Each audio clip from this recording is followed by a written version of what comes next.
श्रीमन्नारायणीयं दशकं 59।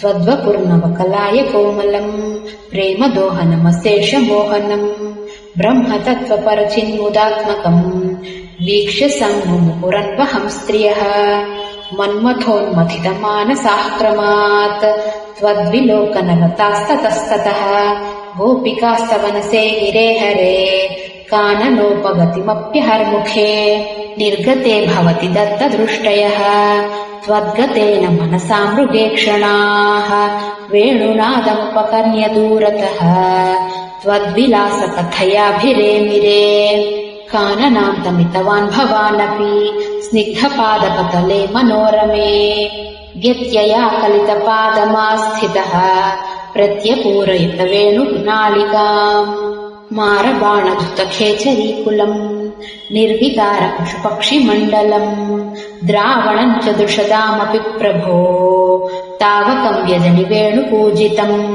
वेणुरन्ध्रतरलाङ्गुळीदळम् ताळसञ्चलितपादपल्लवम् तत्स्थितम् तव परोक्षमप्यहो संविचिन्त्य मुमुहुर्व्रजाङ्गनाः निर्विशङ्क भवदङ्गदर्शिनीः खेचरीः खगमृगान् पशूनपि त्वत्पदप्रणयिकाननम् च ताः धन्यधन्यमिति नन्वमानयन् आपिबेयमधुरामृतम् कदा वेणुभुक्तरसशेषमेकदा दूरतो बत कृतम् दुराशयेत्याकुला मुहुरिमास्तमामुहन् प्रत्यहञ्च पुनरिद्धमङ्गनाः चित्तयोनिजनितादनुग्रहात् बद्धरागरुषास्त्वयि प्रभो नित्यमापुरिह कृत्य मूढताम् रागस्तावज्जायते हि स्वभावात् मोक्षोपायो यत्नतस्यान्नवात् स्यात्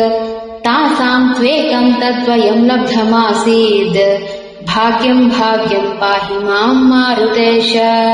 श्रीहरये नमः।